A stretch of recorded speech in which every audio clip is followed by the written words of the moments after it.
ओम तंतुम तन्वन रजसो भानुमन्विः ज्योतिष्मतः पथो रक्ष धियाकृतान् अनुर्वणं वयत योगवामभो मनुर्भव जनय दिव्यम जन। ऋग्वेद के 10वें मंडल के 53वें सूक्त का छठा मंत्र है।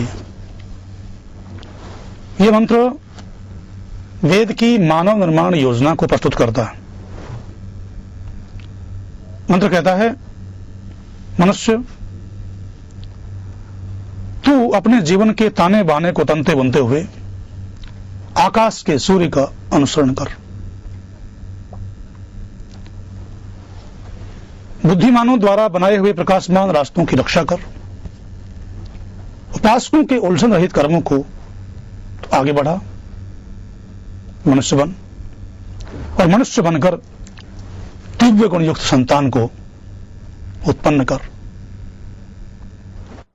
इस मंत्र में मनुष्य बनने के 3 साधन बताए गए हैं। उपदेश दिया गया है मनुष्य बनने का और मनुष्य बनकर के दिव्य गुणयुक्त संतान को पैदा करने का। जैसे जुलाहा जैसे सूत से वस्त्र बनाता है वैसा ही सूत बनाया जाएगा, वस्त्र बनाया जाएगा। यदि सूत अच्छी तरह से काता हुआ है, गांठों से रहित है, तो वस्त्र भी सुंदर बनेगा।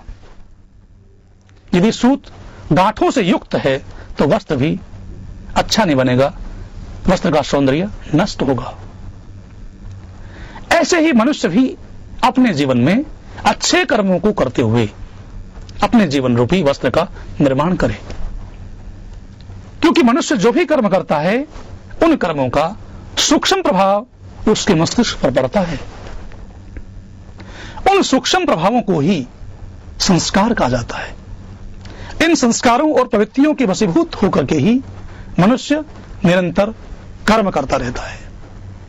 ये वेद मंत्र कहता है कि अच्छे संस्कारों को, अच्छी प्रवृत्तियों को अपने जीवन में धारण करते हुए तुम अपने जीवन रूपी वस्त्र का निर्माण करो, और ये सब करते हुए सूर्य का अनुसरण करो। सूर्य का अनुसरण करने का मतलब है सूर्य के गुणों को अपने जीवन में धारण करो। सूर्य का गुण है, सूर्य उदय होने के पश्चात निरंतर ऊपर को उठता है। मनुष्य भी अपने जीवन में निरंतर उन्नति करे। उद्यानम ते पुरुषा नावयानम। मनुष्य तेरा जीवन उन्नति करने के लिए है, ऊपर उठने के लिए है, पतन के लिए नहीं है। दूसरा गुण सूर्य का है, जैसे सूर्य स्वयं प्रकाशित होकर के दूसरों को प्रकाशित करता है, सारे संसार को प्रकाशित करता है, ऐसे ही मनुष्य भी सूर्य से प्रेरणा लेकर के स्वयं ज्ञानवान बने और दूसरों को उस ज्ञान से प्रकाशित करे। जो स्वयं ज्ञानवान है, जिसने स्वयं अपने जीवन में ज्ञान को धारण किया है, वही मनुष्य दूसरों को ज्ञान से प्रकाशित कर सकता है।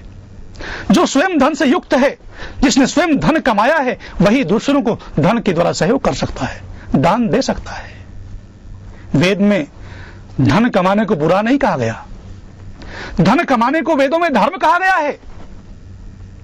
धन कमाना जीवन के लिए बहुत आवश्यक है। वेदों में तो निर्धनता को पाप कहा गया है।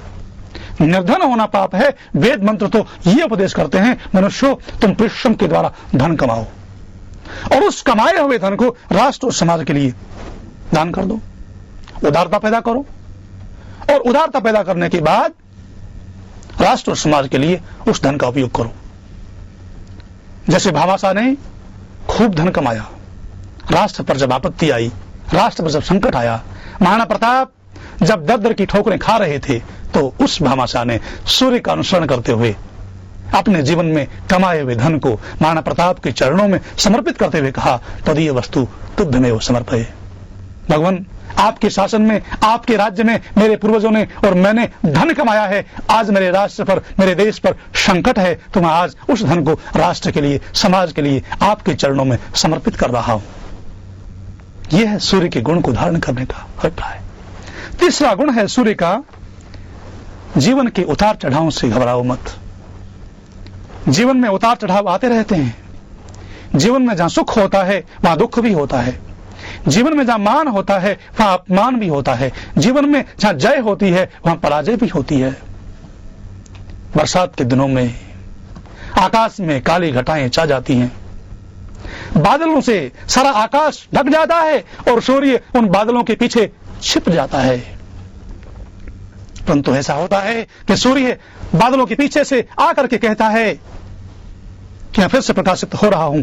ऐसे ही हे मनुष्य, जीवन में तू भी संकटों से, आपत्तियों से, कष्टों से घबरा मत।